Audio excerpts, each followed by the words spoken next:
Dominant Protector. Credit to the author. 3,551-60. Ang mga pangalan po na nandito ay galing sa mga name generator. Kaya kung meron man pagkakatulad sa mga pangalan ng totoong tao o lugar, ito ay tunay na hindi sinasadya. Nang bumalik si Terence, iminungkahi niya na si Boss Bale ay dagdagan din ang kanyang lakas, ngunit tinanggihan siya ni Boss Bale. Ang kanyang susunod na hakbang ay hintayin si Wilfred at siya ay mayo na bigyan siya ng apo sa tuhod, at tamasahin ang kaligayahan ng isang pamilya sa tahanan. Tungkol naman sa mga sekta na ito, ayaw na niyang makisali pa. Natural, mamanahin ni Terence ang lahat ng ito. Hanggat hindi si Ancestor Charlie ang namamahala sa 5 elementong sekta, siya ay magiging kalmado. Ang 5 sasakyan ay nagsimulang gumalaw ng dahan-dahan patungo sa kalangitan Class Island. Alin ang kanluran ng 5 elemento ng sekta, sa direksyon ng walang katapusang West Sea. Ang walang katapusang kanlurang dagat ay hindi malayo sa 5 elemento na sekta. Matapos ang halos 1 oras na biyahe, nakarating sila sa dalampasigan ng walang katapusang kanlurang dagat.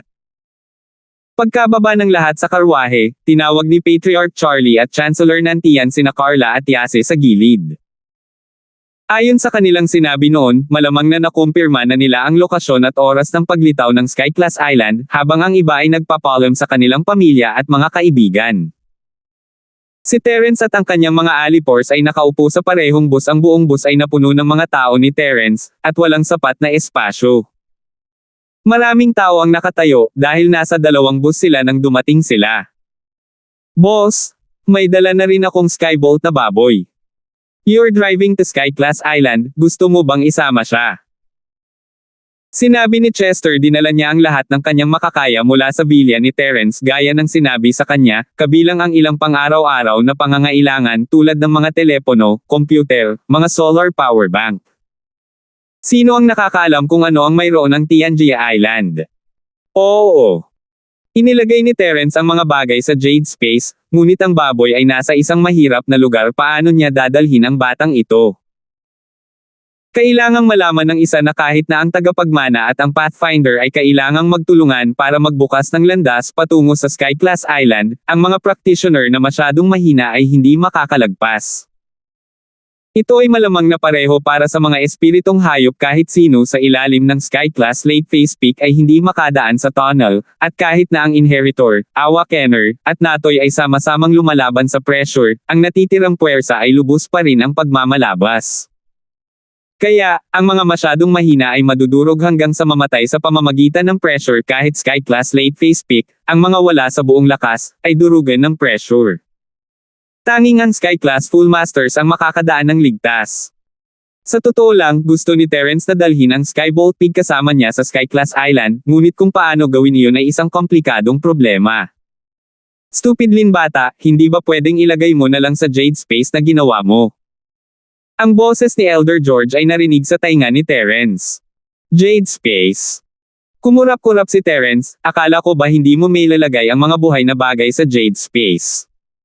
Paano nakapasok ang baboy? Noon pa yan, hindi na ngayon. Maaari mong ilagay ang Skybolt Pig sa Jade Space na ginawa mo, sabi ni Elder George. Hindi ito mamamatay. Oh. Ibig sabihin pwede na rin kaming pumasok ni Josephine. Tanong ni Terence, nagulat. Hindi pa kayo makakapasok. Primordial spirits lang ang pwedeng pumasok. Sa susunod na pinuhin ko ang espasyo ng Jade, baka makamit ko ito. Sabi ni Elder George. Sa susunod. Hindi ba't nasa dulo na ang tarangkahang bato? Wala na, at wala na rin akong paraan para gawin ito. Nalilitong tanong ni Terence. Nang pumasok ka sa Sky Class Island sa pamamagitan ng mortal na mundo, ang pressure ay sobra para mahawakan ng isang soul clone na tulad ko. Natatakot ako na hindi na ako gising muli, at hindi ako sigurado kung makikipag-ugnayan pa rin ako sa Sky Class Island. Kahit na wala akong mahabang tulog at hindi makapagtatag ng koneksyon sa aking pangunahing katawan, hindi ako makakapagtrabaho ng normal. Sabi ni Elder George. I see. Biglang nalungkot si Terence. Nakasama niya si Elder George this whole time, ito ba ang oras na aalis siya? Sige, laging may katapusan ang suporta ko. Hindi ito maaaring tumagal magpakailanman. Kapag ako ay nasa mahabang tulog o kapag nawalan ako ng contact sa aking tunay na katawan, ililipat ko ang mental cultivation technique at ilang iba pang bagay na alam ko sa iyong isipan. Kapag ang iyong lakas ay umabot sa antas na iyon, ang bahaging ito ng memorya ay automatikong magbubukas at lilito sa iyong isip. Sabi ni Elder George. Sige. Tumango si Terence, determinado. Boss Terence, nagdadala ba tayo o hindi? Nakita ni Chester na si Terence ay tahimik at nalilito. Hindi niya alam na kausap ni Terence si Elder George sa Jade Space. Dadalhin ko ito. Dahil doon, binuhat ni Terence ang skybolt na baboy at nawala ang baboy sa espasyo ng Jade. Pagkapasok, tumingin si Terence at napagtantong buhay pa ang baboy. Walang mali doon, at tila nagustuhan ng maliit na lalaki ang espasyo ng Jade. Ang espiritual na chi dito ay napakayaman, at iyon ang pinaka-nagustuhan ng baboy. Ito ay masayang sumasayaw sa espasyo ng Jade Pendant, sa lakas ng loob. Boss Terence, nasaan ang mga bagay na iyon at ang skybolt na baboy? Natatarantang tanong ni Chester. Naku, may storage bag ako, parang Doraemon. Sabi ni Terence. Nako. Tumango si Chester at hindi na nagtanong pa. Sa ganang kanya, si Terence ay nakagawa ng maraming kamangha-manghang bagay. Ito ay isang maliit na bagay lamang. Pagkatapos makipag-usap sa mga taong naroroon, oras na para umalis si Terence dahil nagpadala na ng hudyat ang ninuno ng Charlie. Mga tagapagmana, mga tagakuha ng pagsubok, mabilis na magtipon. Bukod sa pamilya at mga kaibigan na may Patriarch Albert na nanatili sa mortal na mundo, upang mapanatili ang kaayusan, ang iba pang mga tagapagmana at mga tagakuha ng pagsubok ay lahat ay dumating sa panig ni Patriarch Charlie. Carla, Yasi, kunin ang mga pangunahing posisyon sa likod ng 8 trigram. Sabi ni Patriarch Charlie. Sobrang pagod ko, maghintay ka muna. Sa Sky Class Island lang tayo alas 11:35, what's the rush?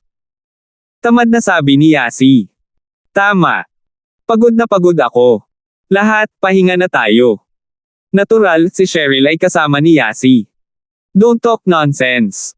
Sa oras na ganito, nagsusungit pa siya. Bilisan mo at maghanda para buksan ang Sky Class Island seal. Medyo nababalisa ang ninuno ng Charlie.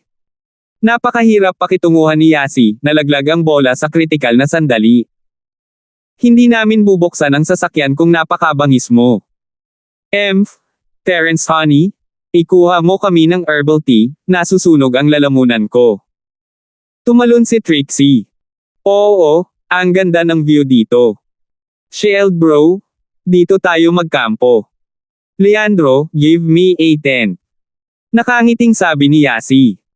Walang problema, narito ako upang maglingkod sa boss na si Terence at ang kanyang mga kapatid na babae.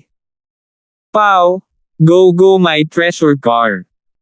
Maaari tayong magkaroon ng anuman ang nais natin, at kung nais mo ang ulo ng isang buhay na tao, maaari nating kunin ito ngayon. Sabi ni Leandro, sinusubukang makapunta sa magandang panig ni Harry habang hinihimas ang kanyang ulo. 3,552. F*6, nagmamakaawa ako sa iyo pagkatapos ng selyo ng isla ng Sky Class ay itinaas, magagawa mo ang nais mo, ngunit maaari mo bang ihinto lamang ang paggawa ng isang eksena dito? Tumalikod si Harry at umiwas, hindi niya akalain na gagawin nila ang ganito kapag nasa Sky Class Island na sila. Ang lalong ikinakuryos niya ay kung bakit siya pinagtaksilan ni Leandro. Kailangan niyang humanap ng pagkakataong magtanong. This wasn't right, dapat nasa side niya si Leandro. Naguguluhan talaga siya. Walang silbi ang pagmamakaawa sa akin, go beg Shield bro. Yasi will only listen to Shield bro. Sagot ni Yasi. F*6. Walang magawa si Harry. Siya ay ganap na nahulog kay Terence, at ngayon kailangan niyang pumunta at magmakaawa kay Terence. Bumantong hininga siya at lumingon kay Terence, na tahimik na nakatayo doon at may ginagawa. Boss Terence, ikaw ang nagbukas nito. Bilisan mo at mag-order na, malapit nang lumitaw ang Sky Class Island. Oh, huwag magmadali. Huminga ng malalim si Terence at lumabas ng Jade Space. Sinamantalan niya ang katotohanang walang gumagambala sa kanya, at pumasok sa espasyo ng Jade kasama ang kanyang primordial spirit. Gusto niyang subukan kung kaya niyang itaas ang lakas ng baboy sa Sky Class Late Phase Peak. Pagkatapos ng lahat, noong nasa buong bilog siya ng Sky Class, matutulungan lang niya ang mga tao at mga Spirit Beast na maabot ang Earth Class Late Phase Peak. Maaaring gumamit ng Chi Gathering Pills ang mga Cultivator para maabot ang buong bilog ng Sky Class, ngunit hindi para sa mga Spirit Beast. Ang epekto ng tableta ay halos balewala. Bagamat pumasok ang Skybolt Pig sa Jade Space, nag-aalala pa rin si Terence na baka may mangyari sa kanya. Siya ay umaasa sa Skybolt Baboy upang makipagkita kay Liju. Kung hindi, sino ang makakaalam kung sino ka? Hindi mo masasabi kung ano ang gusto mo. Ang mga personal na tala ay maaaring agawin, ngunit hindi ng Skybolt na baboy. Kung hindi ka nagustuhan ng Skybolt Pig, ibig sabihin ay hindi kanya gusto. Kung nagreklamo siya kay Zhang Liju, baka isang sampal ka lang niya mapatay. Kaya nagpa siya si Terence na subukan at tingnan kung maaari niyang dagdagan ang lakas ng baboy ng Skybolt. Siyempre, hindi binalak ni Terence na itaas ang lakas ng baboy ng Skybolt sa harap ng lahat. Kahit na ang lahat ng tao sa kotse ay kanyang mga tagasunod, magkakaroon ng espiritual na pagtitipon ng chi kapag ang isang espiritong hayop ay nag-level up. Ang ninuno ng Charlie at ang iba ay pawang Sky Class Full Masters, hindi sila tanga. Walang paraan na hindi nila maramdaman ang espiritual na pagtitipon ng chi sa kotse. Kung nalaman niyang nag-level up na si Skybolt Pig, manghihingi siya ng gulo. Ayaw ni Terence na malaman ng iba na siya ay isa ng Heaven Dao Foundation Establishment Early Phase. Noong Sky Class si Terence, ang pinakamagagawa niya ay itaas ang kanyang tagasunod sa Earth Class, at kapag Earth Class siya, maaari niyang itaas ito sa Mystic. Hindi ito isang malaking lihim, at maaaring malaman ng sinuman kung gusto nila. Ngayong maitataas na ni Terence ang lakas ng baboy ng Skybolt gamit ang kanyang mga kamay, hindi nakapagtataka na walang problema. Kinailangan ni Terence na gumamit ng Chi Gathering Pills para tulungan ang kanyang mga tagasunod na maabot ang buong bilog noon, at ngayon ay hindi na. Alam ng karamihan sa mga magsasaka na ang mga espiritong hayop ay hindi makapag-level up pagkatapos kumain ng mga table tasks. At kaya, nagpa siya si Terence na palihim na subukan ito sa espasyo ng Jade. Nasa Jade Space din ang katawan ng baboy. Kahit na masira ito, walang espiritual na chi sa labas. Ang primordial spirit ni Terence ay pumasok sa Jade Space at pumunta sa space kung saan naruroon ang Skybolt Pig. Sinimulan niyang i-level up ang Skybolt na baboy. Matapos mabago ang espasyo ng Jade, tanging ang kaluluwa ni Terence ang maaaring maglakbay pabalik-balik. Hindi na maramdaman ni Josephine ang pagkakaroon ng kabilang espasyo, kaya nakapasok lamang siya sa pangunahing espasyo. Sa sorpresa ni Terence, ang kanyang kakayahan sa pag-level up ay epektibo pa rin. Ang baboy ngayon ay Sky Class Late Phase Peak. Lalo na sa bagong sining ng Dragon Mastery na sinamahan ng mga taktika sa labanan ng paglikha, ang bilis ng pagpapabuti ay mas mabilis. Sa loob lamang ng kalahating oras, ang Skybolt Pig ay umabant na sa Great Circle of the Heaven rank. Boss Terence, magsimula na tayo, o huli na ang lahat. Mapait na sabi ni Harry. Sige, humanda kayong lahat. Walang pagpipilian si Terence kundi ang maglakad sa Sky Class Island ay isang lugar na hindi niya kayang pag-aksayahan ng oras. Kailangan na niyang umalis, kung hindi, makikipagkulitin siya sa kanila. Lumapit si Terence, at nagsimulang maghanda ang mga tagapagmana. Dahil dito, medyo nawala ng magawa si Ancestor Charlie. Biglang naging pinuno si Terence. Sa katunayan, sa kasalukuyang sitwasyon ni Terence, ang ninuno ng Charlie ay hindi mangangahas na pigilan ang kanyang mga tagasunod na pumunta sa Sky Class Island. Gayunpaman, karamihan sa mga tagasunod ni Terence ay mula sa mga ordinaryong at tagumpay. Hindi pa sila nakapasok sa sinaunang mundo at hindi masyadong desperado na ituloy ang landas ng langit. Para sa kanila, ang pagkumpleto ng Sky Class ay napakasaya na.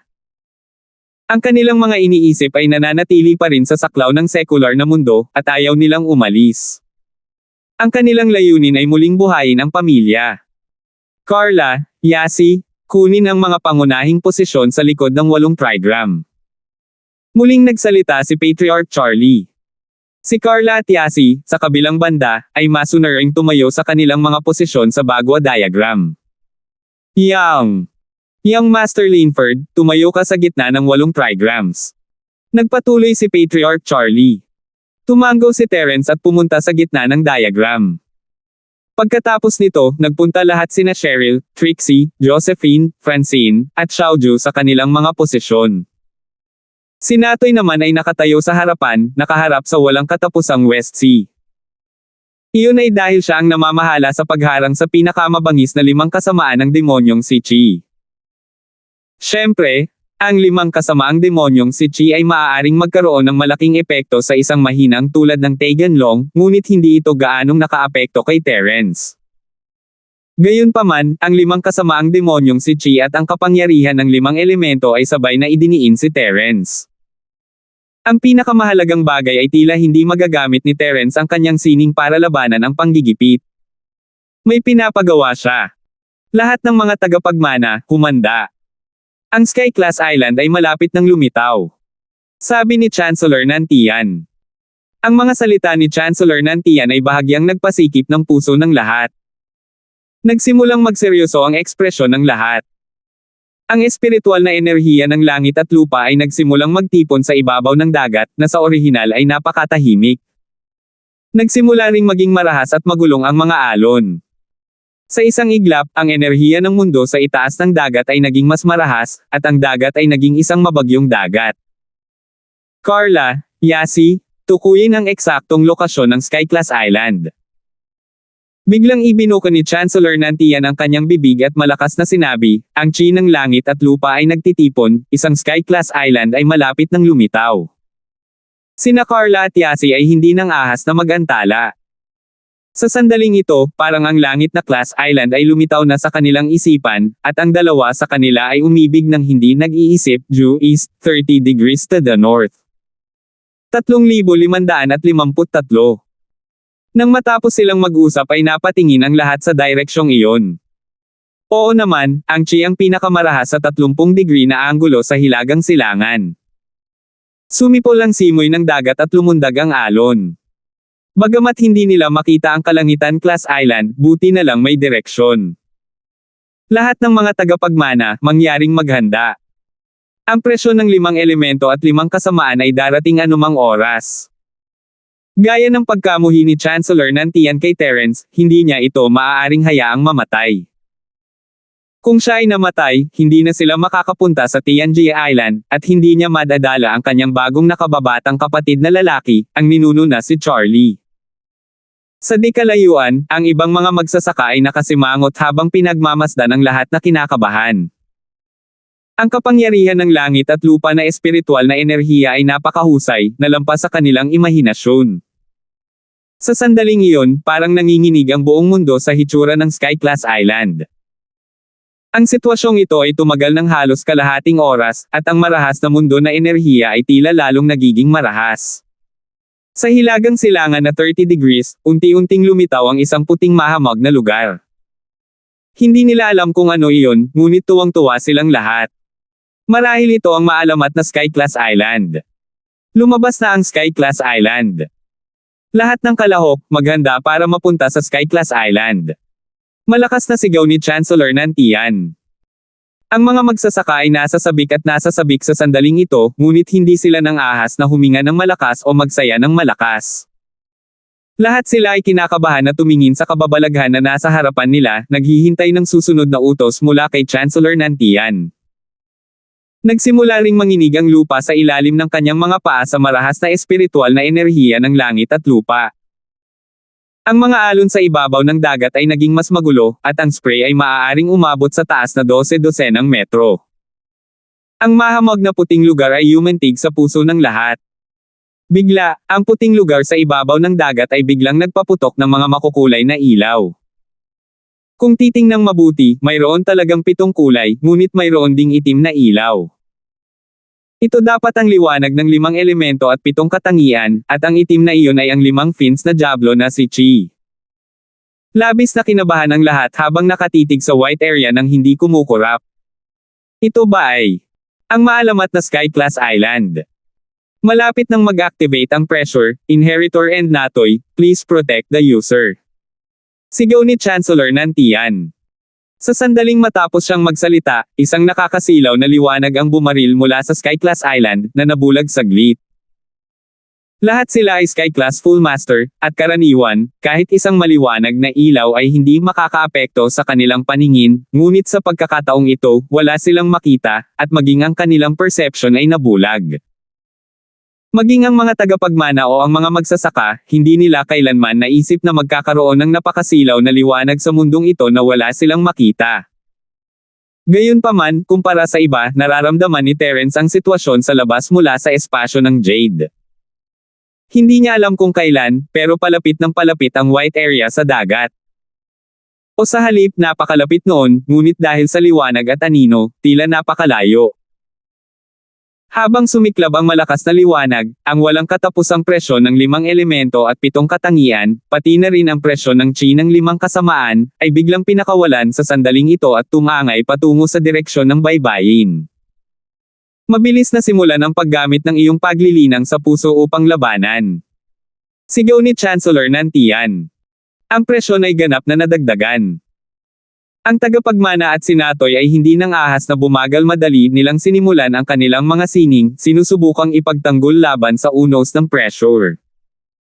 Sa sandaling ito ay isang nakalulungkot na pakiramdam. Natoy ang sumisipsip ng chi, at siya marahil ang pinaka-relax sa kanilang lahat. Bagamat patuloy niya itong sinisipsip, mas mahusay siya kaysa sa iba pang mga tagapagmana. Ang lakas ng pressure ay hindi mabata at nakakasakal.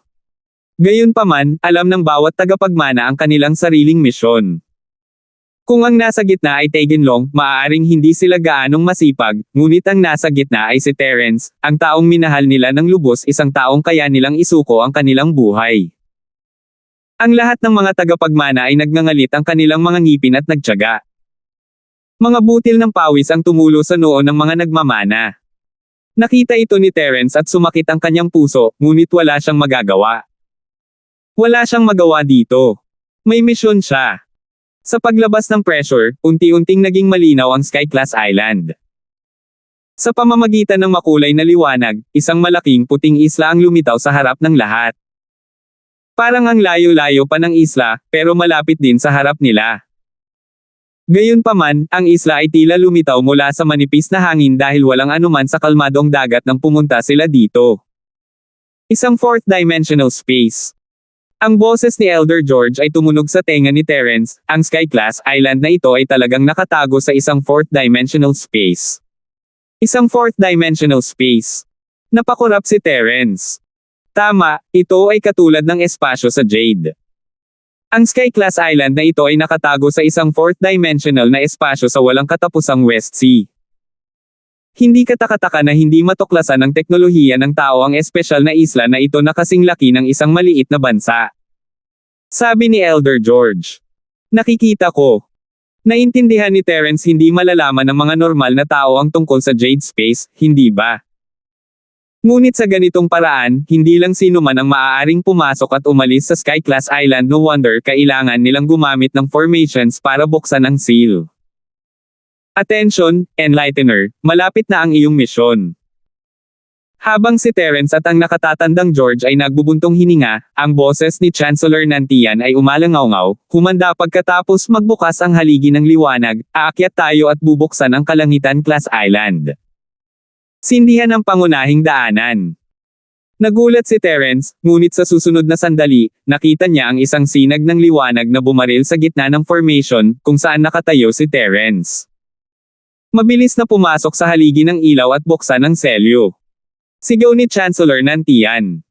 Nagulat si Terence nang malaman na matibay ang haligi. Sa madaling salita, kaya niyang maglakad sa haligi. Sa pag-iisip na iyon, si Terence ay hindi nang ahas na magantala at mabilis na humakbang papunta sa liwanag na haligi, naglakad pasulong. Gayunpaman, ang panggigipit sa kanyang paligid ay nagpahirap sa kanya na balansehin ang kanyang sarili. Gayunpaman, hindi siya nang ahas na ilihis ang kanyang atensyon para labanan ang pressure.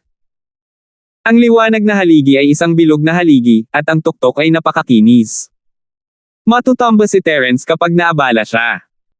Inheritor, bilasan mo at gamitin ang iyong sining o si Terence ay nasa malaking panganib.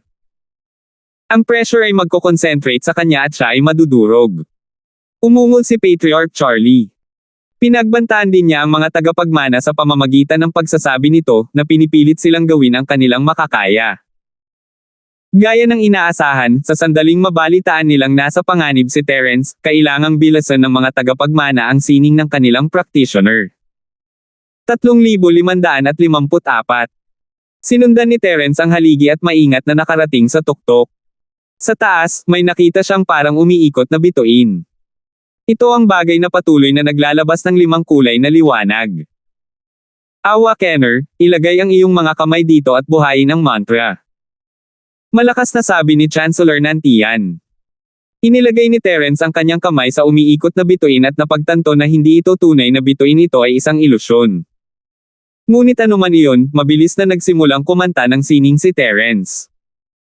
Sa sandaling ay activate ni Terence ang chant, parang may puwersang nagtulak sa kalangitan na Class Island, na orihinal na kalahating lubog sa dagat, upang biglang bumangon mula sa dagat, na lumaki at lumaki. Sa wakas, sa gilid ng baybayin, biglang lumitaw ang isang parang tunnel na pormasayon, tulad ng pormasayon na ginamit nila upang pumunta sa 5 kasamaan na Savage Lands at 5 Evils Mountain Range.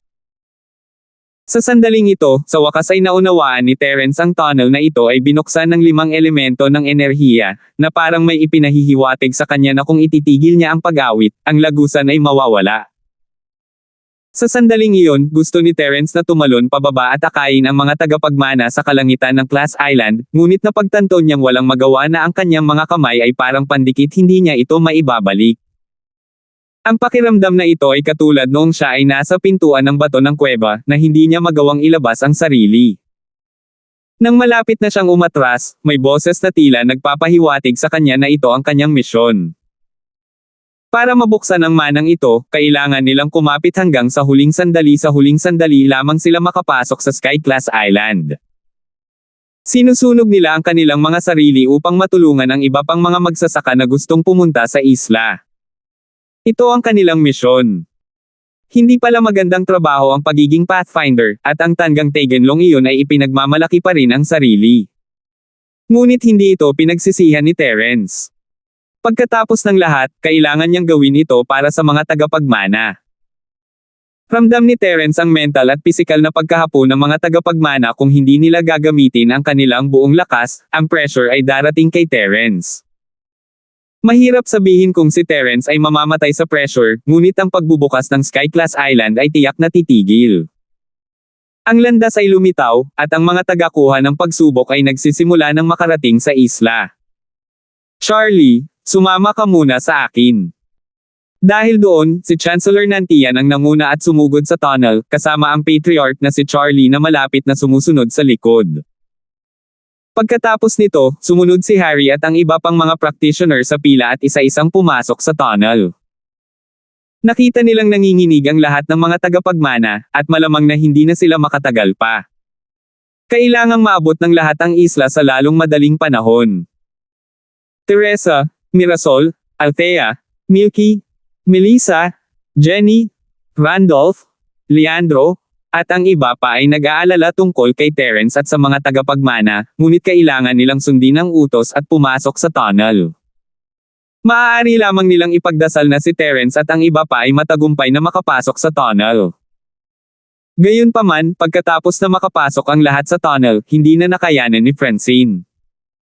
Umindayog ang katawan niya at bumagsak siya sa lupa. Si Francine ang pinakamahina sa lahat ng mga tagapagmana. Kasunod niya ay Sham, at sa likod niya ay sina Cheryl, Yasi, Carla, Josephine, at Trixie. Tila hindi na sila makatagal at lahat ay nawala ng malay. Sa sandaling sila ay nahimatay, ang presyon sa tagiliran ni Terence ay tumaas ng husto, at ang napakalaking kapangyarihan ay direktang nagtulak sa kanya pababa mula sa liwanag na haligi. Nahulog si Terence sa dagat. Nagulat si Terence, ngunit nag-aalala siya sa mga tagapagmana. Gusto niyang makita kung ano ang kalagayan ni Cheryl at ng iba pa, ngunit sa kanyang pagtataka, ang landas patungo sa Sky Class Island ay nagiging mas walang laman pagkatapos niyang umalis sa haligi. Ang buong Sky Class Island ay nagsimulang lumubog. Natarante si Terence, nasa dilema siya. Alam niyang sa kanyang pag-alis, mawawala na ang landas patungo sa Sky Class Island. Kung binilisan niya ang kanyang lakad ngayon, maaari siyang pumasok. Ngunit paano naman si Cheryl at ang iba pa? Kahit na tumakbo si Terence at iligtas ang isa sa kanila, hindi niya mailigtas ang pangalawa. Ang 8 trigrams formation ay napakalaki, at ang bawat tagapagmana ay medyo malayo sa isa't isa. Napakahirap para kay Terence na iligtas ang isa at bumalik. Tulungan mo akong bantayan sila at hintayin ang aking pagbabalik. Sumigaw si Terence sa kanyang mga tagasunod sa di kalayuan at mabilis na lumipad sa langit na Class Island Tunnel. Kailangan niyang pumunta sa Sky Class Island. Si Cheryl at ang iba ay mukhang walang malaking problema. Kahit papaano ay nararamdaman pa rin ni Terence ang puwersa ng kanilang buhay, kaya hiniling niya sa kanyang mga tauhan na ibalik muna sila. Sina Amara, Jelay, Cyrene, Sheena, at Aliyah ay sumugod, lahat ito ang huling nakita ni Terence. Nag-alinlangan si Natoy bago sumunod, ngunit ang lagusan ay nagsisimula ng kumikislap sa oras na iyon. Hindi niya alam kung makakarating siya sa Sky Class Island, at nakadepende ang lahat sa swerte. Cheryl, Yasi, Josephine, Trixie, Carla, Francine, Little Sham. Hintayin mo ako. Napabuntong hininga si Terence. Akala niya sila ang magiging pinakamalaking suporta niya sa Sky Class Island, pero lahat sila ay nahimatay. Ang huling nakita ni Terence ay nanghihina sila sa paligid ng 8 trigrams formation, at sa isang maliwanag na puting liwanag, na wala ang tunnel kasama ng Natoy. Si Terence at ang iba pang mga practitioner ay nawala lahat sa ilalim ng maliwanag na liwanag. Phew! Ang tanging bagay na nagpagan kay Terence ay ang mga alipores na ito, at ang mga babaeng iniwan niya ay pawang mga top class na masters, Sky Class Late Phase Peak. Sila ang pinakamalakas sa karaniwang mundo. Kasama nila, hindi kailangang mag-alala ni Terence tungkol kay Cheryl na walang mag-aalaga sa kanya. Matapos makapasok sa tunnel, naramdaman ni Terence na parang pumasok siya sa isang ilusyon na espasyo, at pagkatapos ay lumiwanag ang kanyang mga mata. Lahat ng nasa harap niya ay natatakpan ng puting liwanag, at si Terence ay pumasok sa isang pansamantalang estado ng pagkabulag. Hindi niya namamalayan na ipinikit ang kanyang mga mata at pumasok sa espasyo ng Jade, na isinaaktibo ang kanyang espiritual na pakiramdam at espiritual na kapangyarihan upang madama ang sitwasyon sa paligid niya. Ngunit ang ikinalulungkot ni Terence ay walang iba kundi walang katapusang puting liwanag sa paligid niya. Ito ay parang kakaibang espasyo, at hindi man lang makita ni Terence ang kanyang mga kasama o mga kaaway. Ang kanyang mga paa ay tila nakabitin sa hangin sa sandaling ito. Wala siyang maapakan, para siyang walang bigat sa hangin. Alam ni Terence na wala na siyang magagawa ngayon, at tahimik lang siyang maghintay. Hindi alam ni Terence kung gaano katagal ang lumipas, ngunit pakiramdam niya ay kalahating oras bago nawala ang puti, at pakiramdam niya ay may natapakan siyang isang bagay, ito ay lupa. 3,555. Binuksan ni Terence ang kanyang mga mata at sinalubong siya ng isang matangkad at hubad na entablado. Hindi lang siya ang nakatayo sa entablado, naroon din sina Harry, Leandro, Vladimir, Master Wufang, at Randolph. Walang ibang kalahok, 6 lang sila. Siyempre, maliban sa boksingero na sina Wufang at Randolph ay tumakbo, na hindi ganoon kalapit kay Terence, ang tanging mga taong may sama ng loob kay Terence ay sina Harry at Vladimir. Si Leandro ay tagasunod ni Terence ngayon, at itinuturing na kaalyado, ngunit nasaan ang iba? Paano si Therese? Nasaan ang Mirasol? Natoy? Paano ang ninuno Charlie? Nasaan ang peras na may asukal sa bato? Melissa at Han Jingjing? Nawala silang lahat sa portal sa harap ng Sky Class Island. Paano silang lahat nawala? Gayunpaman, ang mataas na platform na kinaroroonan ni Terence ay napapalibutan ng mga bangin. Walang mga hadlang dito, at malinaw kung gaano karaming tao ang naroon. Walang mapagtataguan. Ano ba ang lugar na ito? Ito ang Sky Class Island. Bakit wala? Bumalik sa katinoan si Harry sa hindi niya maiwang magmura, mapahamak ito, naloko ba ako? Boss Terence, ano sa tingin mo? Natarante si Leandro, ito ang Sky Class Island. Ngunit walang anuman sa isla na ito, hindi man lang ito Sky Class Island. At saan nagpunta ang batang Natoy na iyon? Ang espiritual na chi ng langit at lupa dito ay napakasagana. Gayunpaman, tayo ay nag-iisa dito. Wala tayong nakikitang anumang sekta o tao. Ito ay lubhang kakaiba. Si Terence ay hindi pa nakakapunta sa Sky Class Island noon, kaya hindi niya alam kung ano ang nangyayari. Dati, naisip ng lahat na ang Sky Class Island ay isang magandang lugar na may maraming mga master na tutulong sa kanila na makapasok sa landas ng langit. Ngunit ngayon, walang mga Panginoon, isang bangin lamang. Paano nila ito haharapin? Sa malayong tingin, ang mataas na plataporma ay napapaligiran ng puting fog. Imposibleng makakita ng kahit ano sa malayo. Ang tanging malinaw na nakikita ay mayroong bangin sa ibaba ng mataas na plataporma, at napakalalim nito na hindi nakikita ang ilalim.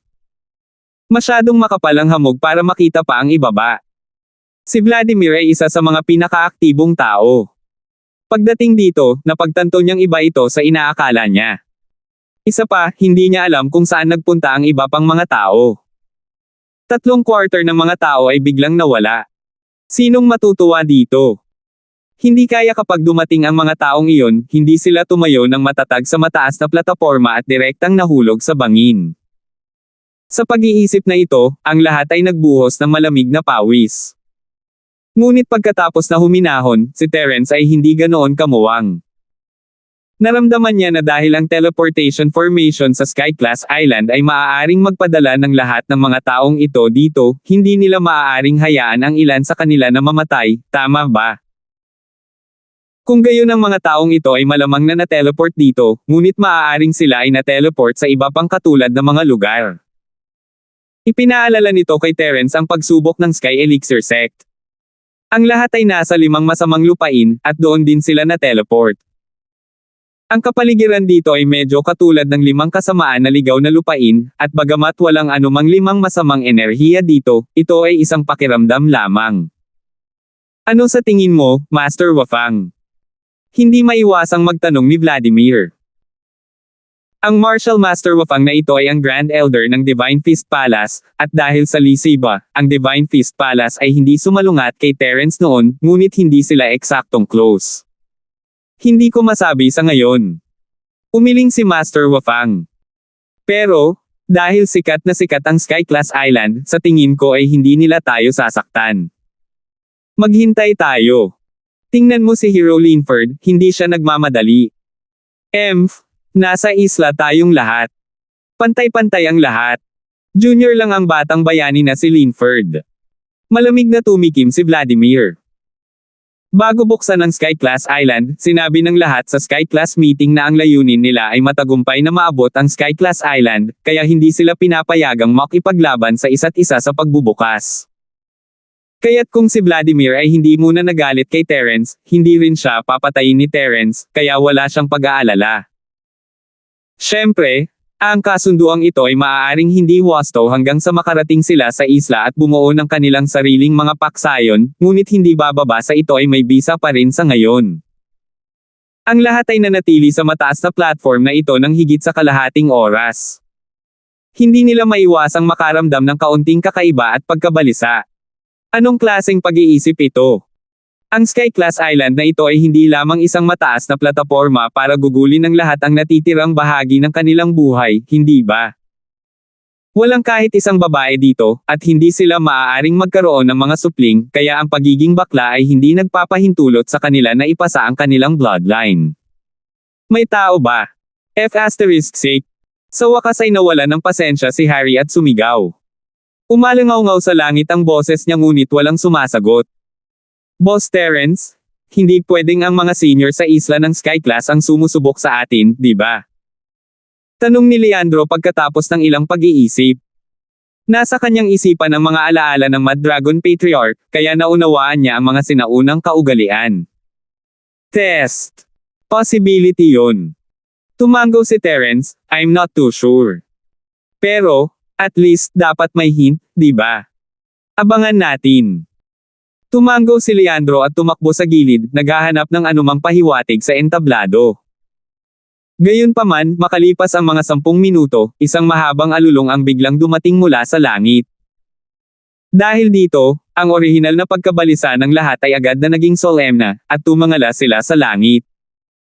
Isang aerial spirit beast ang lumitaw sa malayong kalangitan.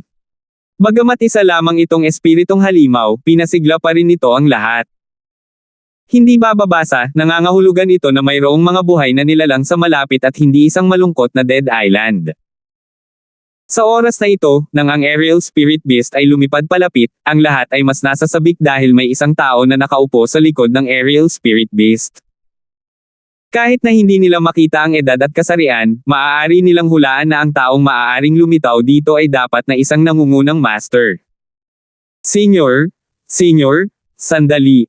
Sigaw ni Harry. Siya naman ang nagmamadaling umalis. Dito. Sumigaw din si Vladimir. Pumunta siya rito para pumasok sa makalangit na daw, hindi para mag-aksaya ng oras sa mataas na platapormang ito.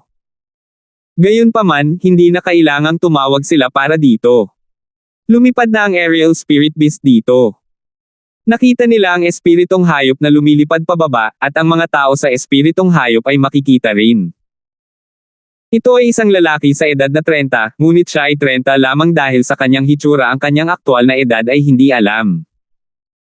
Pagkatapos ng lahat, ang mga practitioner dito ay malamang na Sky Realm o above Sky Class na maaaring panatilihin ang kanilang mga mukha magpakailanman, lalo na ang mga Sky Realm practitioner. Huminto ang lumilipad na espiritong hayop sa gilid ng plataporma ngunit hindi lumapag. Ang lalaking nasa espiritong hayop ay malamig na tumingin kay Terence at sa iba pa at ikinulong ang kanyang mga labi. Ang mga taong pumunta sa North Island namin sa pagkakataong ito ay pawang matanda, mahina, may sakit, at may kapansanan. Nakakadismaya. 3,556.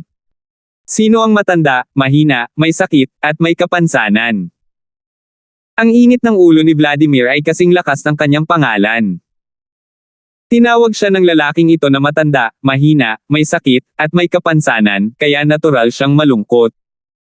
Sino ang hindi isang elite sa mundo ng cultivation matapos matagumpay na mapunta sa Sky Class Island? Tulad ng pakiramdam niya ay mabuti sa kanyang sarili, ang kanyang mukha ay naging pangit nang marinig niya ang mga salita ng lalaki.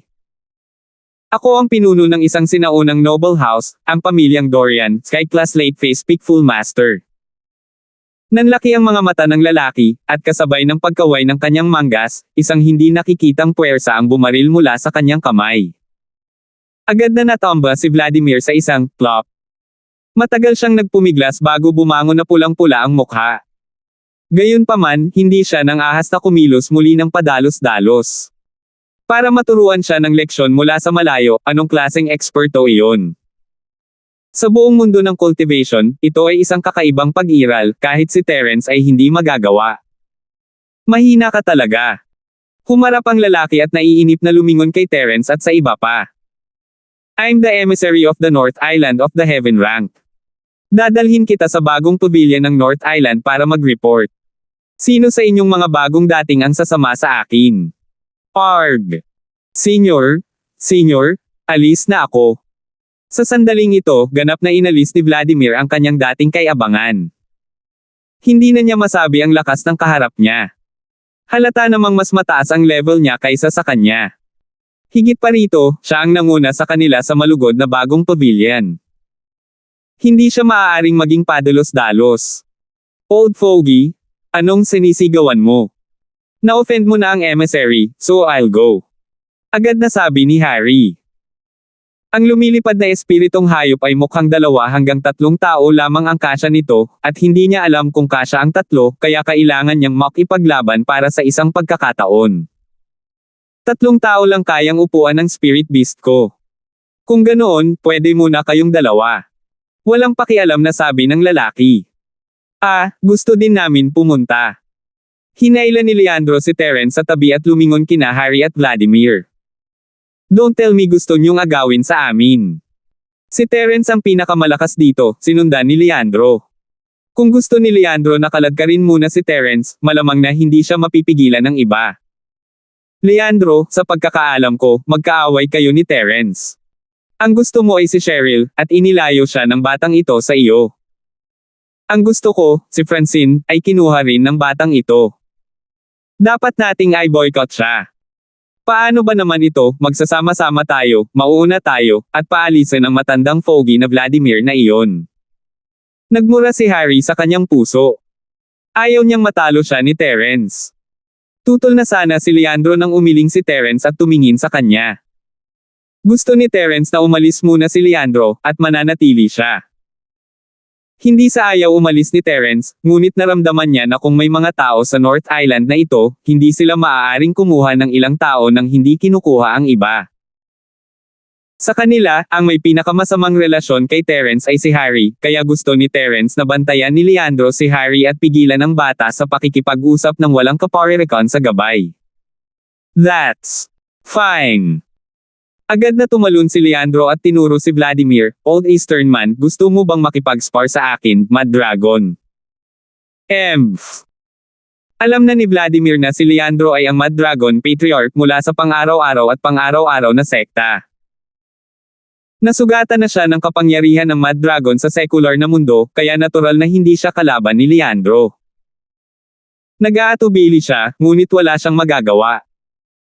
Nakatingin lang siya habang sina Leandro at Harry ay sumakay sa lumilipad na espiritong hayop. Maaari bang magtanong? Ano ang dapat nating gawin? Hindi naiwasang magtanong ni Vladimir. Ano ang dapat kong gawin? Ano ang dapat kong gawin? Ang aking misyon ay ibalik ang dalawang natatanging talento. Kayong mga matatanda, mahina, may sakit, at may kapansanan ay masyadong mahina. Maghintay ka na lang dito. Kinagat ng lalaki ang kanyang labi at ngumisi. Dahil doon, pinaandar niya ang kanyang lumilipad na espiritong hayop at lumipad, dinala sina Harry at Leandro palayo. Sa sobrang galit ni Vladimir ay nakaramdam siya ng kaunting panghihinayang. Kung wala lang siyang sinabing hindi maganda, maiiwan kaya siya dito. Ngunit ngayon, may ibang nagnakaw sa kanyang upuan. Ang ipinagtaka niya, gayunpaman, ay si Terence na naka-cross-leg sa platform at nagsasanay. Hindi ba marunong magmadali ang batang ito? Tama ang hula ni Terence. Habang naghihintay ang iba, isa pang lumilipad na espiritong hayop ang lumipad, ngunit sa pagkakataong ito ay isang matandang lalaki na nasa edad 50 o 60 taon. Madilim at malamig ang kanyang mga mata habang nakatingin sa mga tao sa plataporma. Bago pa man makapagsalita ang sinuman, itinuro niya si Vladimir at Master Wafang, kayong dalawang baguhan, akyat na kayo. Si Vladimir ay isang matandang lalaki na. Medyo naiinis siya na tinawag siyang newbie. Gayunpaman, naranasan na niya ang kapangyarihan ng mga taong ito at hindi nang ahas na kumilos ng padalos-dalos. May sumalubong sa kanya at mabilis siyang sumakay sa kanyang lumilipad na espiritong hayop. Medyo natarante rin si Boxer Wafang, ngunit sinundan pa rin niya ang lumilipad na espiritong hayop. Malinaw, ang gabay na ito sa kanyang mga 50 o ika-60 taon ay mas interesado sa mga matatandang bagong dating. Ang tanging natitira ay si Terence at isang practitioner mula sa isang maliit na pamilya. Ang taong ito rin ang pinakatahimik dito, hindi umiimik pagkatapos niyang umakyat sa entablado. Ang taong ito ay si Randolph. Siya ay nagmula sa pamilya Turner, isang napakaliit na pamilya ng cultivation sa secular na mundo. Ang pamilyang ito ay dating isang mababang antas ng sinaunang pamilya. Dahil mahina ang lakas ng ilang henerasyon sa gitna, inalis sila sa sinaunang antas at hindi na muling bumangon. Sa henerasyong ito, hindi naging madali para sa isang cultivation henyo na nagngangalang Turner na tumakbo na lumitaw, at iyon ang dahilan kung bakit siya muling nakasali sa Sky Class meeting. Ang pamilya Turner ay umaasa pa rin na si Randolph ay babalik at ibabalik ang kaluwalhatian ng pamilya Turner pagkatapos niyang tumawid sa makalangit na landas. Sa ganitong uri ng kapaligiran ng pamilya, tumakbo si Turner na tutong maging mababang profile. Hindi siya nang ahas na makipagkulitin kahit kanino dahil magdudulot ito ng kapahamakan sa kanyang pamilya. Ngunit ngayon, siya at si Terence na lang ang natitira. Matapos makasama si Terence ng ilang beses, naramdaman niyang mabuting tao si Terence. Kaya't tumayo siya at ngumiti ng mapait kay Terence, Kuya Linford, sa lakas mo, matagal ka nang nakaalis. Bakit? Hehe. Dahil umalis na silang lahat, wala nang dahilan para manatili tayo dito. I guess may darating na sundo sa atin. Nakangiting sabi ni Terence. Si Hero Linford ay medyo bukas ang isipan. Paghangang sabi ni Randolph. Tingnan mo, may paparating. Sabi ni Terence, itinuro ang isang lugar sa malapit. Nagulat si Turner at tumangala. Sa katunayan, mayroong isang itim na tuldok sa kalangitan na palaki ng palaki. Ito ang aerial spirit beast na nakita niya noon. Lumapit ang espiritong hayop, at nasa ibabaw nito ang isang pekes na binata sa edad na 20. Pinahinto niya ang lumilipad na espiritong hayop at tumingin kay Terence at tumakbo si Turner, halata sa mukha niya na alam na niya ito. Tara, kayong dalawa. Ito ay pareho sa bawat oras. 3,557. Parang inasahan na ng binata na masusundo niya si Terence at tumakbo si Turner. Gayunpaman, ang kanyang saloobin ay hindi kasing yabang ng naunang dalawa. Sa halip, mukha siyang madaling lapitan. Sige, salamat, Senior. Tumakbo si Turner at tumingin kay Terence at sumakay sa kanyang lumilipad na espiritong hayop. Sumunod si Terence. Ang aerial spirit beast ay dahan-daang umalis. Si Randolph ay hindi naiwasang magtanong, Senior, paano kita haharapin? Sige, huwag mo na akong tawaging Senior. Tulala lang ako. Tawagin mo na lang akong Kuya Senior na tulala. Umiling ang pekes na lalaki at sinabing, Ha! Natigilan si Turner tumakbo. Ang akala niya ay madaling makalapit ang pekes na ito, ngunit hindi niya inaasahan na ganoon pala siya kadali. Binigyan pa niya ang kanyang sarili ng palayaw na, kawawa naman ang senior brother. Kayong dalawa ay mga gala na magsasaka mula sa secular na mundo, tama ba? Tanong ng senior brother. I guess so. Paano mo nalaman? Nagulat ito kay Terence, medyo alam niya ang background ni Randolph, at ang pagtawag sa kanya ng isang freelancer ay hindi basta-basta. Pagkatapos ng lahat, ang bahay na Turner ay hindi na isang sinaunang marangal na bahay. 6 na tao ang na-teleport sa North Island. Ang unang dumating para sunduin sila ay mula sa tumataas na Sky Pavilion. Siguradong mga makapangyarihang figure ang dalawang iyon na ipinadala ng malalaking sekta, di ba? Nakangiting tanong ng mukhang bitter na senior brother. Oo, senior. Senior kuya ko, paano mo nalaman? Medyo nagulat din si Turner tumakbo. Ang pangalawang taong darating at susando sa kanila ay isang mula sa Profound Secrets Pavilion. Siguradong mga cultivator ang dalawang taong iyon na mukhang matanda na, di ba? Nagpatuloy sa paghula ang kahabag-habag na nakatatandang kapatid. Tama ulit. Bakit ganon kuya ko? Tumango si Terence. Hindi nagpaliwanag ang kahabag-habag na nakatatandang kapatid at nagpatuloy lang, ako ang emisaryo ng Green Cloud Pavilion. Ang aming Green Cloud Pavilion ay may pinakamababang status sa 3 pavilion. Palagi kaming pinakahuling pinipili, at karamihan sa mga disipulong sumasali sa amin ay mga buhong na magsasaka mula sa mga katutubo. So ang ibig sabihin ng senior brother ay ang mga taong iyon mula noon ay sumali na rin sa tumataas na Sky Pavilion at sa Profound Secrets Pavilion. Medyo nagulat si Terence, hindi niya akalain na magiging ganito ang Sky Class Island. May mga sekta dito, at tila may 3 magkakaibang paksayon sa isa. Medyo masakit sa ulo. Not bad. Ang tumataas na Sky Pavilion ay ang pinakakilalang pavilion sa North Island ng Heaven Division. Puno ito ng pangalawang henerasyon ng mga cultivator at ang mga natatanging inapo ng mga sikat na pamilya ng isla. Kahit na sila ay mula sa secular na mundo, lahat sila ay mga pangunahing disipulo ng malalaking sekta. Ito ang pinakanakakatanda na kapatid na lalaki sa North Island, sabi niya. Sumunod ay ang mahiwagang pavilion, na puno ng matatandang lalaki. Siyempre, hindi yung ibang pavilion ay walang matandang lalaki, pero marami sila, at hindi nila gusto ang mga kabataan, kahit yung maagang pumasok sa Sky Class at nanatiling bata magpakailanman, maliban na lang kung sarili nilang mga anak at apo. Sinamantala ng grupong ito ng mga tao ang kanilang edad, at ang ilan sa kanila ay mga elder ng Sky Class North Island. Hindi sila kasing lakas ng Sky Pavilion, ngunit hindi sila mahina. At ang pinakamahina sa kanilang lahat ay ang ating Green Cloud Pavilion. Iyon. Ang mga ugat ay hindi mahina, tama. Mapait na ngumiti si Terence. Hey, malayo pa naman.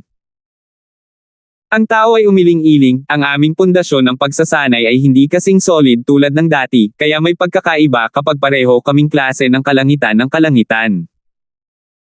Matapos masira ang kalangitan, na kung saan ay ang aking kasalukuyang antas, tinawag namin itong yugto ng pundasyon, at may pagkakaiba sa lakas. Huwag magpalinlang sa magandang pangalan ng Green Cloud Pavilion. Noong una itong pinangalanan, ito ay nangangahulugan na ang mga katutubo ay maaaring bumangon sa lugar na ito. Pero, gayon din, huwag nang banggitin ang makalangit na daw. Ito ay isang malaking kategorya. Kung sasabihin mo sa iba na isa kang makalangit na dalubhasa sa daw, iisipin nilang mayabang ka. Oh, hindi mo pa rin masabi sa akin. Napakurap si Terence. Hindi ba't pinag-usapan nila ang makalangit na daw sa karaniwang mundo? Maaaring may mas mataas na antas sa itaas ng foundation stage. Tungkol sa tatlong pavilion, walang pakialam si Terence. Ang tinatawag na makalangit na daw ay isang ethereal general term lang para sa lahat ng antas. Ang kahabag-habag na nakatatandang kapatid na lalaki ay hindi maramaw sa kanyang mga salita at sinabi ang lahat ng kanyang nalalaman. Noong nakaraan, kaming mga magsasaka ay nilinang ang panloob at panlabas na chi at katawan. Ang lahat ng iyon ay upang madagdagan ang lakas ng katawan, habang ang makalangit na daw ay isang uri ng pagtugis na lumaban sa langit. Maaari mo ring maunawaan ito bilang paglilinang. Bago ang makalangit na daw, nilinang mo, at ngayon ay nilinang mo. Sa mortal na mundo bago ang makalangit na daw, ang iyong lakas ay katumbas ng yugto ng pagninilay-nilay ng mga magsasaka, at pagkatapos na tumuntong sa makalangit na daw, maaabot mo ang yugto ng pagtatatag ng pundasyon, na kung saan ay tunay mong nahawakan ang landas ng paglilinang. Ikaw ang makalangit na daw, ngunit hindi ikaw ang pinakamalakas. Hindi inisip ni Terence na magkakaroon ng napakaraming antas sa makalangit na daw. Siyempre, eksperto ako sa early stage ng foundation building realm. Sa itaas ko, nandoon pa rin ang peak ng early stage ng foundation building realm, ang middle stage ng foundation building realm. Paliwanag ng miserableng senior brother. Nang marinig ito, ang kasiyahan sa sarili ni Terence ay nahulog sa ilalim ng lambak. Noong siya ay nasa pangkaraniwang mundo, ginamit niya ang makapangyarihang sining kasama ang mga taktika sa labanan sa paglikha at ang sining ng ikaapat na yugto ng Dragon Mastery, ang pagnanakaw sa langit, upang matagumpay na makapasok sa makalangit na landas. Ito ay isang bagong antas ng lakas, at naisip ni Terence na naabot na niya ang dulo ng landas ng practitioner, ang huling hintuan. Hanggat nakarating siya sa Sky Class Island at natagpuan ang pil na Diyos na si Zhang Liju, makakahanap siya ng paraan para magising si Akira at ang Panggalan. Maaari na siyang bumalik, ngunit hindi niya inaasahan na wala pa ring malay si Akira.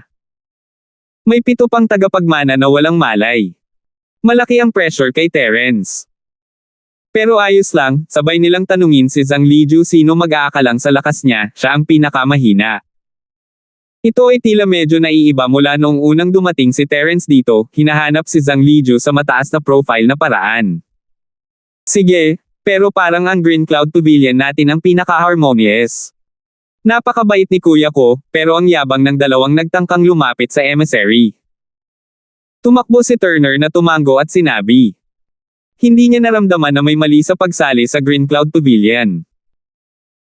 Siya ay isang mababang profile na tao, at pagkatapos na pumunta dito, natural na kailangan niyang panatilihing mababa ang profile. Wala siyang anumang suporta, at ang kanyang sariling lakas ay hindi partikular na mahusay, kaya kailangan niyang mag-ingat sa lahat ng kanyang ginagawa. Harmony. Kakaiba ang tawa ng kaawa-awang senior na kapatid. Wala na akong sasabihin. Malalaman mo kapag nakita mo na. Hindi ba't ganoon nga? Kumurap si Terence, akala niya ang Green Cloud Pavilion ay magiging isang mapayapang lugar na may mga ugat. Dahil lang sa maayos ako ay hindi nangangahulugang ang iba ay magkakasuwato. Mahirap lang ako. Pinadala lang ako dito para sunduin ang mga tao, pero lagi akong binubuli. Yan ang pagkatao ko. Umiling ang kawawang senior brother. Isn't this good? Yung dalawa kanina. Parang napakalakas. Tanong ni Turner na nalilitong tanong. Si Terence, sa kabilang banda, ay nalilitong nakatingin sa kawawang lalaki. Hindi ba ang gabay ay dapat na isang napakalakas na tao? Ang emisaryo na tumanggap sa kanya sa sekular na mundo ay mas kahanga-hanga. 3,558. Ngunit ito ang North Island, at siya ay mula sa gitnang isla, kaya hindi na kailangang mag-alala si Terence na darating siya para sa gulo. Kinumpirma nito ang hula ni Terence ang Sky-class island ay nahati sa maraming rehiyon, at ang ibang mga practitioner ay malamang na pumunta sa ibang mga isla. Noon, nandito sila para pumili ng pinakamagaling, samantalang ako ay narito para kunin ang iba. Kahit sino pa ang natira, kailangan kong kunin sila. Kung alam ng panganay na senior na kapatid na Katie wala na nakapulot ako ng 2 itinerant cultivator na tulad mo, papagalitin na naman ako. This is a thankless job, who would will willing to do it? Umiling ang kaawa-awang senior brother. Binabuli lang niya ang kakayahan ko. Tyrant siya sa bahay. Kung kaya niya, dapat siyang pumunta at makipagkompetensya sa tumataas na Sky Pavilion at sa malalim na sekretong pavilion. Sa aming dalawa pala ang pinakamahina. Okay lang kami, kuya ko, sabi ni Terence, medyo hindi nakaimik. We're not too weak. Sigh, you don't have to say all this. I understand. Pero sanay na akong mapagalitan. Ayos lang. Umiling ang kahabag-habag na nakatatandang kapatid. Gayunpaman, masasabi ni Terence na ang kawawang taong ito ay napakabuting tao. Sasagutin niya lahat ng tanong niya. Sa ngayon, alam na ni Turner Chen na ang Sky-class North Island ay bahagi lamang ng isla. Mayroong iba pang mga platform ng teleportasyon sa isla, at may iba pang mga tao na namamahala sa pagtanggap sa kanila.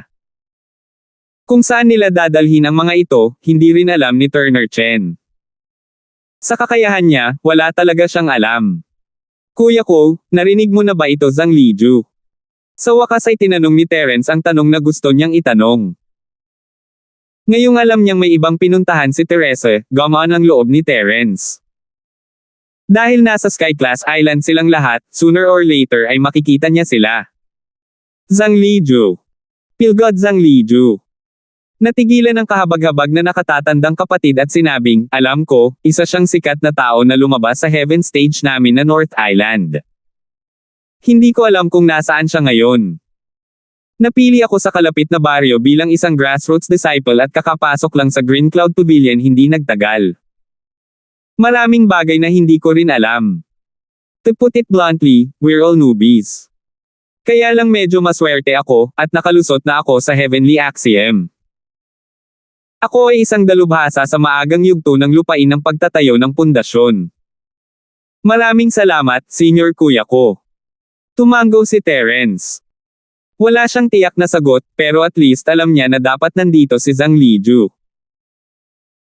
Naghinala na siya na hindi pa patay si Liju noong nasa libingan sila, at ngayong may nawawala sa libingan, inakala ni Terence na bumalik si Liju para kunin ito. Dahil nakalusot siya sa langit, dapat nasa Sky-class island siya, totoo iyon. Habang sina Terence, Cheryl, at ang kahabag-habag na disipulo ay nag-iimbestiga sa sitwasyon, sina Harry at Leandro ay nakakakuha na ng magandang panig ng kanilang mga gabay. Hindi tulad ng kahabag-habag na disipulo, ang kanilang mga gabay ay medyo maimpluwensya. Ang kanilang pangalan ay Linden, ang apo ng ikatlong elder ng tumataas na Sky Pavilion, ang pangalawang henerasyon ng isang tunay na practitioner. Sa bawat pavilion, ang taong may pinakamaraming kapangyarihan ay ang Pavilion Master. Gayunpaman, nasa ilalim ng Pavilion Master ang ilang matatanda. Gayunpaman, bihirang magtanong ang Pavilion Master tungkol sa maliliit na bagay. Sapat na para sa isang elder na lumapit para salubungin ang mga bagong miyembro. F*6, nagtagumpay siya sa pagtatayo ng kanyang foundation sa edad na 30. Ang mga tinaguriang cultivation genius ay isang tambak lang ng tae kumpara kay senior brother Shu. Nagulat si Harry matapos malaman ang background ng tao. Agad niyang sinubukang pasayahin siya. Alam na alam niya na kung gusto niyang manatili sa Sky-class Island, hindi siya maaaring umasa sa sarili niyang lakas. Ang pinakamahalagang bagay ay ang kumapit sa isang taong malakas, at ang Linden Shu na ito ay halatang isang malaking malakas na suporta. Hanggat makakasama niya ang kanyang mabuting panig, hindi banggitin ang pananatili sa Sky-class Island, kahit na ang paghihiganti mula kay Terence ay magiging isang piraso ng cake. Noon, nakipag-ugnayan lang siya kay Kuya Charlie sa pamamagitan ng pagsuso ng hanggang maliit na peach. Kung makikipag-ugnayan siya sa Pavilion Master, ang Linden ay magiging stepping stone din ni Harry. Sa mga mata ni Harry, ang Linden ay magiging isang tumpok ng Shea asterisk T tulad ng maliit na peach. Tuwang-tuwa si Linden at naisip, hindi masama ang batang ito. Ngunit sa ibabaw, siya ay nagbigay ng isang mahinahong ngiti. Ang pambobola ni Harry ay tumama sa pako sa ulo. Walang masyadong tao sa buong North Island na nakarating sa Heavenway Foundation bago ang edad na 30, at kakaunti lang sila sa bawat batch. Ang lakas ni Linden ay higit sa lahat dahil sa paggamit ng mga mahalagang mapagkukunan, ngunit siya ngayon ay nasa tuktok ng huling foundation sapat na upang durugan ang marami sa kanyang mga kapantay. Napakalakas ng kakayahan ni Harry na basahin ang mga ekspresyon ng mga tao, at alam niyang tama ang ginawa niya sa pamamagitan lamang ng pagtingin sa mukha ni Linden. Bago ako nakarating sa Sky-class Island, naisip ko na si Terence ay isa na sa loob ng 10,000 taon na henyo para maabot ang Sky-class late phase peak sa 19 na taong gulang. Ngunit ngayon na nakilala ko na kung gaano katawa si Kuya Shu, napagtanto ko na ang karaniwang mundo. Ang pananaw ay parang pagtingin sa langit mula sa isang balon. Upang mapasaya ang isang tao, hindi mo lang kailangan na yakapin sila, kailangan mo ring lumikha ng isang karaniwang kaaway para sa isa't isa. Ito ang natutunan ni Harry mula sa kanyang karanasan. Ito ang kaso niya at ni Patriarch Charlie noon. Sa paghusga sa pagganap ng nakatatandang kapatid na ito na si Shu ngayon, hindi niya dapat ilagay sa kanyang mga mata ang mga tinatawag na cultivation henyo. Hanggat sila ay mga henyo, sila ay karaniwang mapagmataas, at ang kanilang pakiramdam ng higit na kahusayan ay sumasabog. Ang ganitong uri ng tao ay hindi kayang tiisin ang kanilang sariling uri ng mga eksperto. Gaya ng inaasahan, nahok si Linden. Isang 19 na taong gulang sa tuktok ng Sky Class. Si Terence kaya ay isang pangunahing disipulo ng ilang malaking sekta sa karaniwang mundo.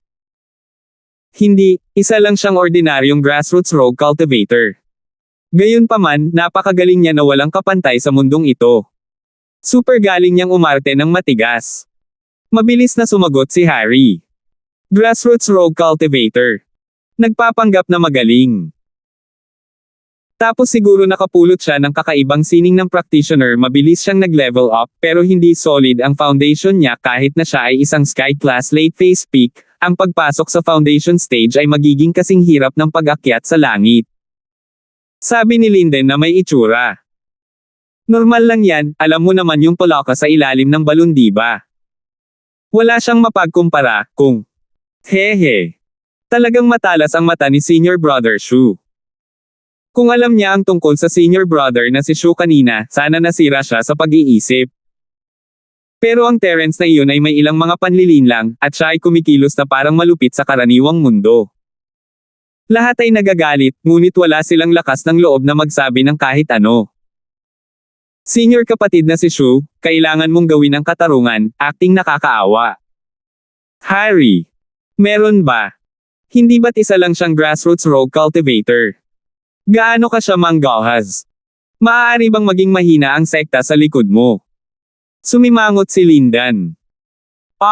Ito ay higit sa lahat dahil ang mga matatanda ng sekta ay natatakot na akusahan ng pang-aapi ng mahihina, kaya hindi nila siya inatake para sa kapakanan ng kanilang mukha. Gulat na sabi ni Harry. Hindi niya hahayaang makaapekto ito sa kanyang imahe. 3,550. Si Leandro naman ay nakakunot lang ang labi. Anong mukha? Halatang takot siya sa pambubugbog ni Boss Terence.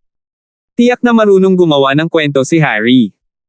Ngunit masasabi niya na ang lalaking Shu na ito ay niloko ni Harry. Kung magsalita siya para kay Terence, baka masaktan niya ang Shu na ito. Pinakamabuting maghintay at tingnan kung ano ang maaaring gawin ni Harry. Dagdag pa, ang layunin ni Terence sa pagpapadala sa kanya dito ay upang maging isang especially iya, kaya hindi siya maaaring kumilos ng padalos-dalos. Kailangan lang niyang magulat kay Terence sa tamang oras. Kaya, nagkunwari siyang walang pakialam at nagtanong, Senior Kuya Shu, kung susundan ka naming dalawa, ibig bang sabihin ay walang pakialam sa iba pa? Hindi iyon ang kaso.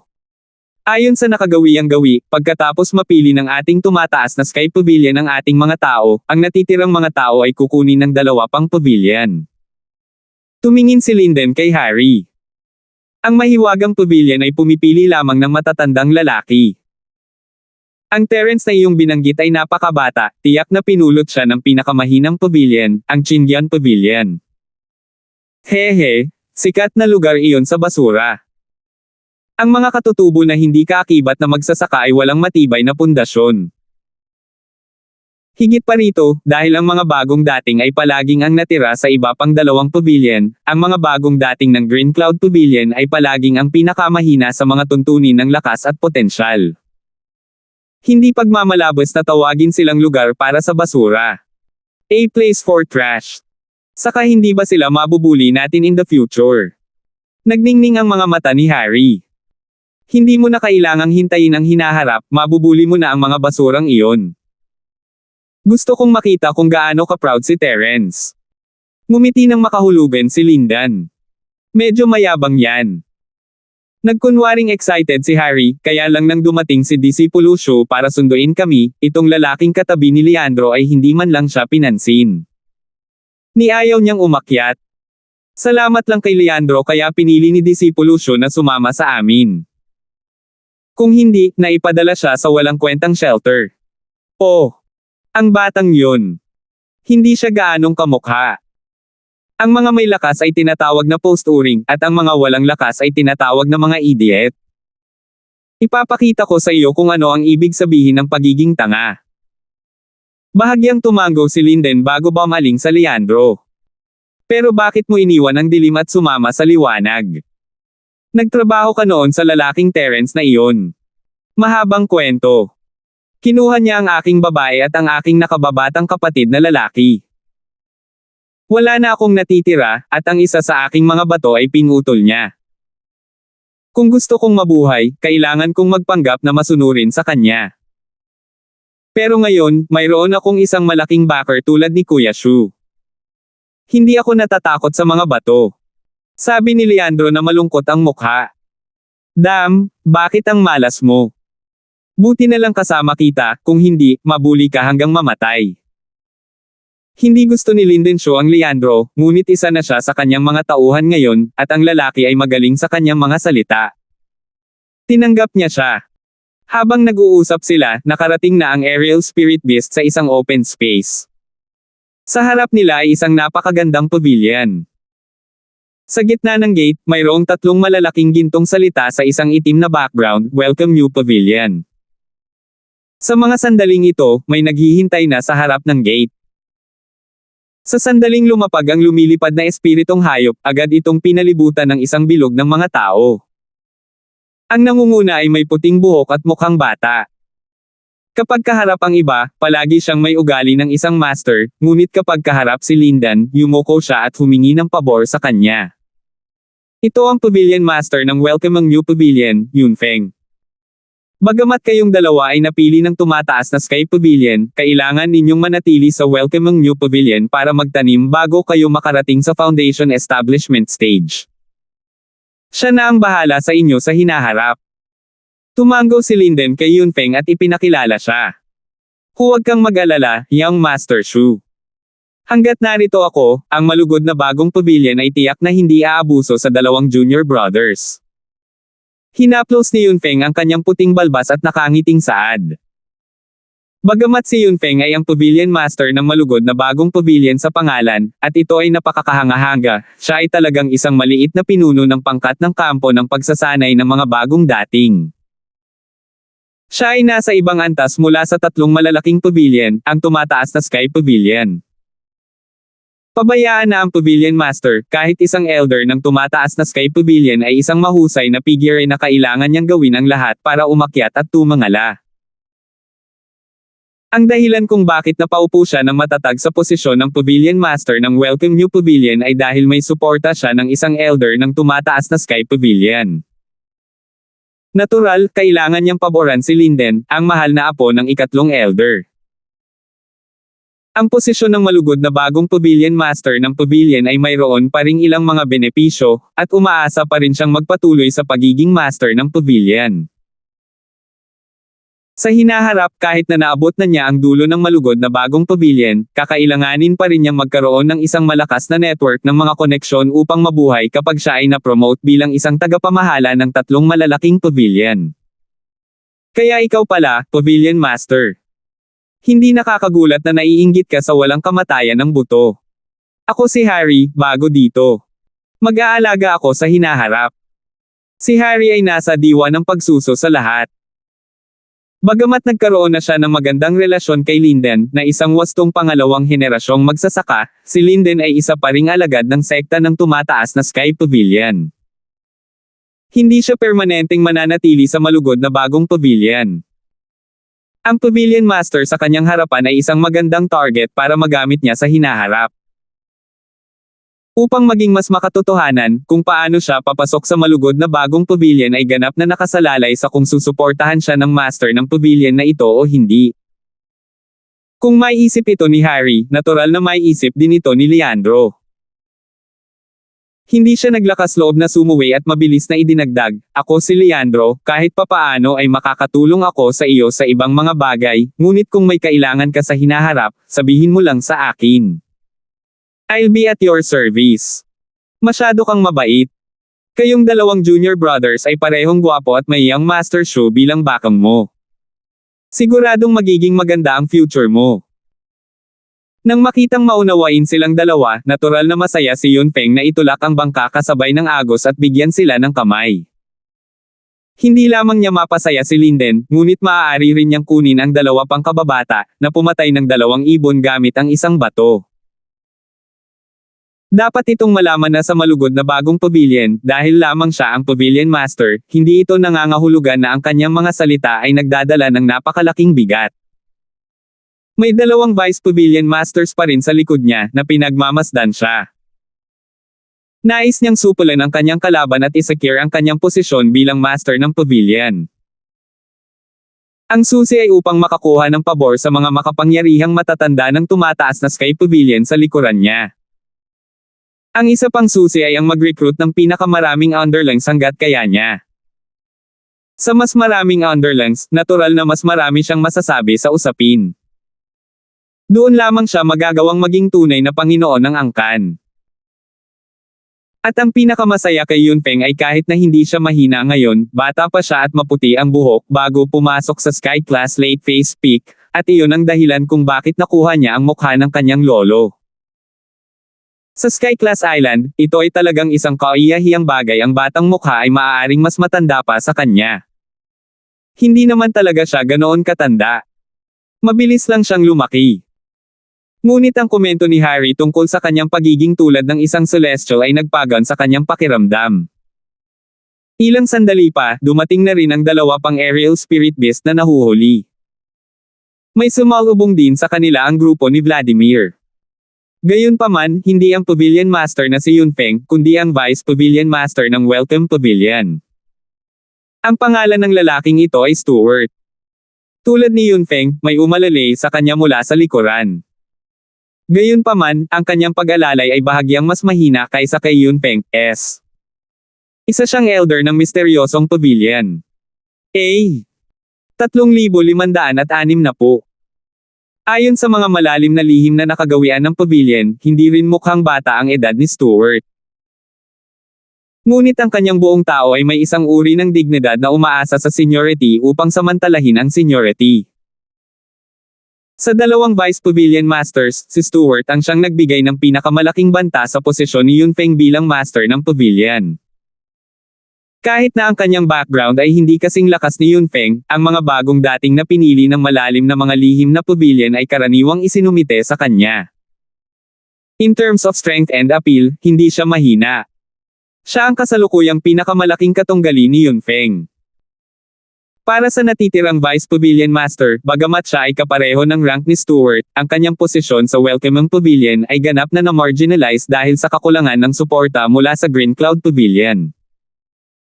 Hindi pa banggitin ang pakikipagkompetensya para sa posisyon ng Pavilion Master, baka hindi na niya mapanatili ang kanyang posisyon bilang Vice Pavilion Master. Kahit na ang mga bagong disipulo ng Green Cloud Pavilion ay tatawagin siya bilang ikatlong master ng pavilion kapag nagkita sila. Mula rito, makikita kung gaano ka-awkward ang kanyang posisyon. Kung hindi dahil sa katotohanan na sa tatlong Pavilion Summit, para mapanatili ang balanse ng kapangyarihan, wala silang ibang pagpipilian kundi ang mag-ayos ng pangatlong Pavilion Master, kung gayon ang malugod na bagong pavilion ay ang Yunfeng at ang mundo ng kanta ni Feng. Kung ikukumpara sa unang dalawang grupo, kung saan lumabas ang Pavilion Master at Vice Master para salubungin sila, ang huling dalawa, ang miserableng Senior Brother at Terence, ay ganap na hindi pinansin. Hindi lang sila nakakita ng anumang mahahalagang tao, ngunit maging ang mga disipulo ng Welcome Pavilion ay hindi nag-abala na bigyan sila ng anumang pansin. Ang Green Cloud Pavilion ay isang kilalang lugar para sa walang kabuluhan at nakatadhana na walang kinabukasan sa buhay na ito. Ano ang naroon upang batiin? Ngunit ang higit na nakapagtataka kay Terence ay hindi lamang ang Pavilion Master ang hindi dumating, ngunit ang ibang mga tao mula sa Green Cloud Pavilion ay hindi rin dumating para salubungin siya. Kahit wala silang malaking team, dapat kahit konti lang, di ba? Dahil dito, naramdaman ni Terence na ang kanyang disipulo ay hindi lamang nagbubuga ng kalokohan kahit ang pinakamasama sa mga pavilion ay hindi nagkakaisa gaya ng iniisip nila.